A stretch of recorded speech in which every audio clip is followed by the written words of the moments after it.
बिस्मिल्लाहिर्रहमानिर्रहीम।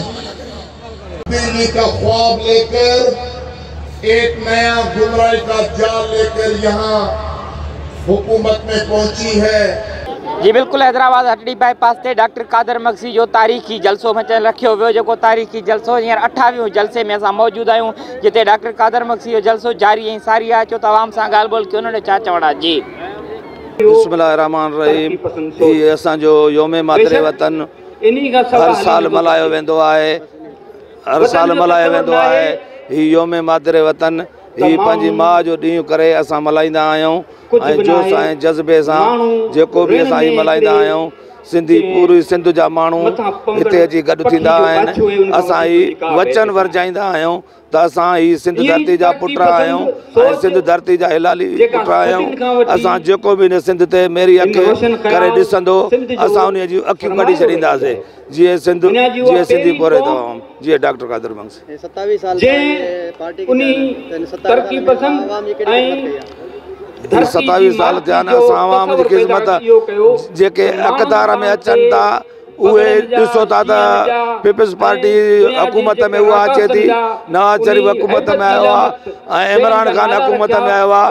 जेको इमरान खान हुकूमत में आयो आहे ही ॾिसो था त महांगाई केॾी करे छॾी अथई, आवाम जे लाइ अज़ाब करे छॾिया अथई। खंडु अटो हर शइ महांगी करे छॾी अथई।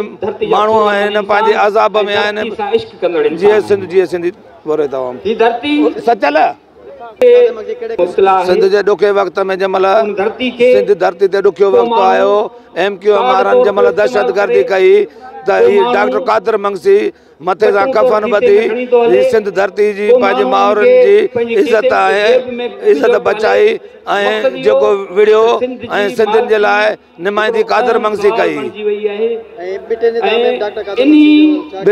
बिटे निज़ाम में असांजा दोस्त शहीद थिया। डॉक्टर कादर मक्सी जेका जदोजहद कई ऐं असां रोडनि ते हुयासीं। जॾहिं उन्हनि बिटे निज़ाम तो हथु खयो तेसि ताईं असां परज़म रोडनि ते हुयासीं। सचल गोपांग STP सदर ज़िले हैदराबाद। ही जो योम मादरे वतन आहे इहो पार्टी जी हिकिड़ी सालगिरह कले था मल्हायूं ऐं ॿियूं फर्द सालगिरह मल्हाईंदा आहिनि, पर असां सिंध जी सालगिरह करे मल्हायूं था। योम मादरे वतन माना धरती जो ॾींहुं वतन जो ॾींहुं करे मल्हायूं था। ही असांखे तमामु घणी ख़ुशी थी थिए।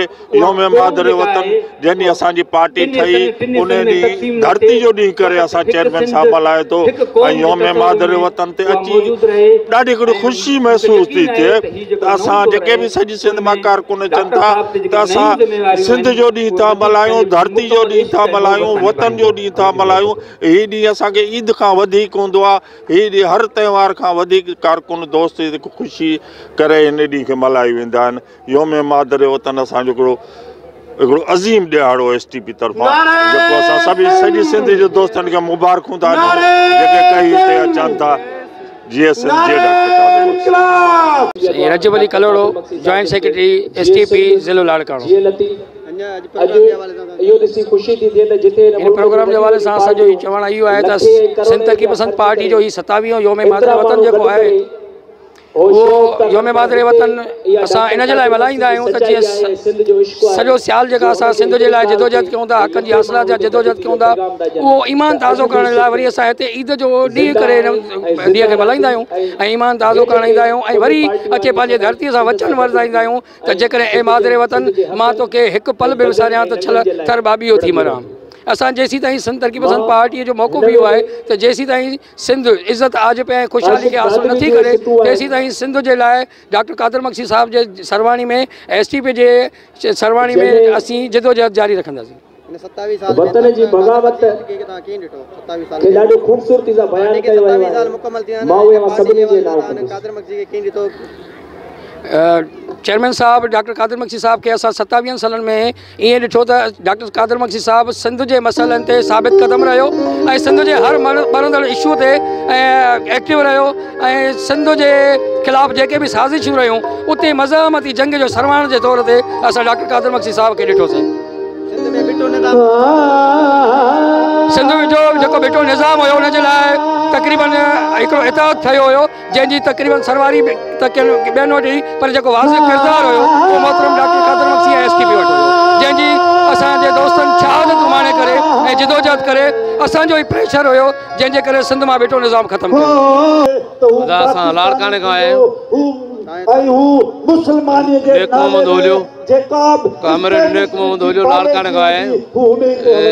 प्रोग्राम जे हवाले सां मादर वतन हर साल मल्हाईंदा आहियूं। असां STP जा कारकुन वर्कर आहियूं ऐं STP सिंध जी कॉन्फ्रेंस पार्टी आहे जेका सिंध जे वारसी मालकी ऐं रखवाली करे पई ऐं पार्टी वजूद जीअं पियो आहे तीअं असां योम मादर वतन मल्हाईंदा आहियूं हर साल।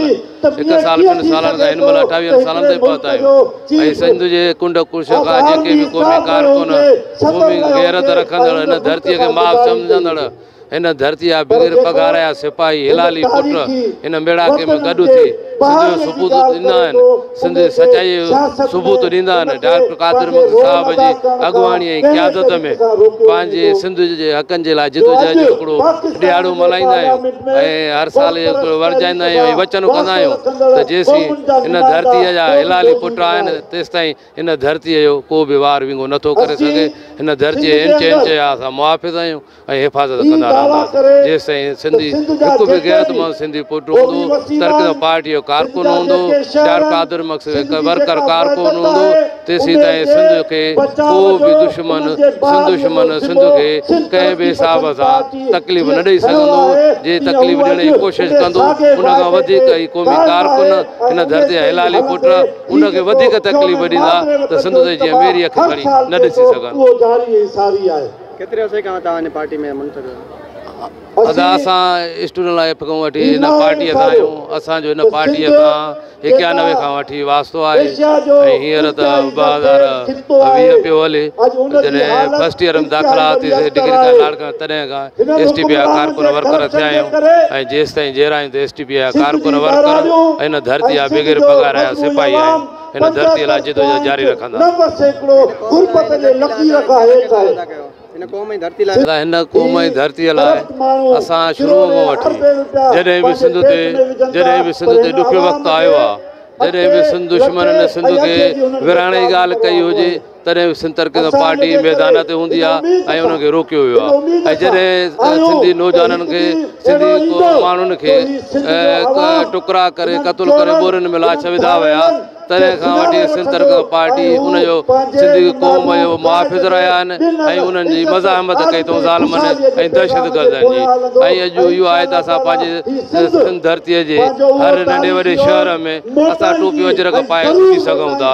इहो आहे तरक़ी पार्टीअ जी हिमत महिनत ऐं क़ौमी जिदोजहद ऐं जॾहिं बि सिंध विरहाङे जी ॻाल्हि थी आहे सिंध जे वॾनि शहरनि ते दहशतगर्द कब्ज़े करण जी कोशिशि कई आहे त STP मज़ाहमत कई आहे सिंध तरक़ी पार्टी डॉक्टर कादर मक्सी अॻुवाणीअ में सिंध जो तहफ़ुज़ कयो आहे ऐं हिफ़ाज़त कई आहे। हर दहशतगर्द हर ज़ालिम हर लोफर लुटेरे जो मुआदो अटकायो आहे ऐं उन्हनि सां बि मुक़ाबिलो कयो आहे पंहिंजी धरती ऐं पंहिंजी क़ौम खे बचायो आहे ऐं जेसिताईं STP Sindh Taraqqi party doctor Qadir Magsi क़यादत कारकुन वर्कर आहिनि असां वरी बि वरजाईंदासीं। हिन धरतीअ असां बग़ैर पघार जा सिपाही आहियूं ऐं हिन धरतीअ जो तहफ़ुज़ कंदा रहंदासीं जेसिताईं CCM साहु आहे। हिते सिंध में केतिरा ई दहशतगर्दी जा माहौल जुड़िया ऐं हिते सिंध विरहाङे जूं ॻाल्हियूं थियूं सिंध जे शहरनि ते कब्ज़नि जूं ॻाल्हियूं थियूं तरक़ी पार्टी डॉक्टर कादर मक्सी अॻुवाणीअ में STP कारकुन वर्कर खां वेंदे क़यादत ऐं उन ज़ालिमनि खां मुआदो अटकायो ऐं हर महाज़ ते मुक़ाबिलो कयोसीं ऐं पंहिंजी धरती बचाई आहे ऐं बचाईंदासीं।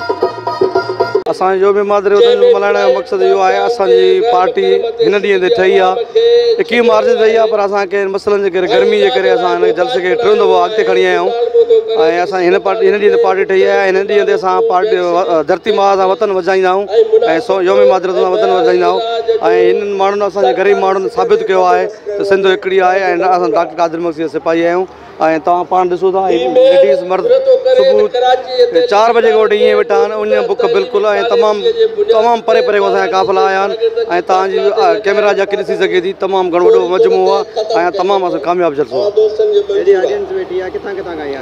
हीअ असांजा काफ़िला कंदकोट जैकाबाद कश्मीर नवाबशाह टंडोला यार कराची जेके भी सॼी सिंध खां असांजे क़ाबिल आया आहिनि ऐं तमामु वॾो लाड़काणे खां तमामु वॾो जलसो आयो आहे, नवाब शाह खां तमामु वॾो क़ाबिलो आयो आहे ऐं दोस्तनि जो मिलूं 4 बजे खां वठी इहे बुख वञी ते माण्हू हिते वेठा आहिनि ऐं जलसे खे बाक़ाइदा ॿुधनि था। इंतज़ाम ज़बरदस्त आहे, तव्हां पाण ॾिसो था, डिसिप्लिन तमामु बहितरीनु आहे, असांजे मथां ज़िम्मेवारी आहे, लेडीज़ जो अलॻि सिस्टम आहे, मर्दनि जो अलॻि आहे, मर्द वेठा आराम सां जलसो ॿुधनि था, ऐं वधीक तव्हांजी कैमरा जेके पाण ॿुधाईंदा आहिनि। VIP जलसो बाक़ाइदे माण्हुनि जी तादाद ॻणण खां वधीक हुई, छो जो जलसो जीअं पीपल्स पार्टी जो जलसो थींदो आहे त उन में घटिताई हूंदी आहे, पर हीउ क़ौम परस्त जलसो तमामु बहितरीनु थियो आहे। त हिकु त मादरे वतन जो 28 जलसो हो, ठीकु आहे, पर हिकु सोच इहा हुई पूरी जेके हिन में वॾा ॻाइणा बि आया ऐं कुझु जेके ॻाल्हियूं हूंदियूं आहिनि सोच में सियासत में, उहे सियासी लीडरनि बि ॻाल्हियूं कयूं, ठीकु आहे। पीपल्स पार्टीअ खे इंतकामी निशानी बनायूं ऐं इमरान ख़ान खे महांगाई जे बारे में ॿुधायूं, चयूं त बाबा महांगाई जेकी कई अथसि त ग़रीब माण्हू किथां अटो वठे, छो जो आख़िर में पंहिंजी रत कढाए पोइ थो जेको आहे न 100 रुपए जो अटो वठे। जलसे जी ख़ासियत छा हुई? ख़ासियत हर साल इहो जलसो कंदा आहिनि, डॉक्टर साहब कंदो आहे छाजी के मादरे वतन जो, ठीकु आहे, सम्झी। डॉक्टर कादिर मक्सी जो इहो चवणु हुयो त असां तव्हांजो आवाम जो असांखे साथ खपे ऐं असां भलाई वञनि टाइम तव्हां सां ॻाल्हि ॿोल कंदासीं, तव्हां सां गॾु हूंदासीं, असांखे हमेशह आवाम जो साथ खपे। कैमरामैन महबूब अली जमाली सां गॾु रिपोर्टर मज़हर अली जमाली, सोच TV हैदराबाद। जी सब्सक्राइब कयो हमारे पंहिंजे चैनल सोच TV के ऐं बेल आइकन के दबाएं, कदें भी न विसारींदा। सब्सक्राइब करें आपके अपने चैनल सोच TV को और बेल आइकन पर क्लिक करना ना भूलें। Don't forget to subscribe our channel Soch TV and press the bell icon.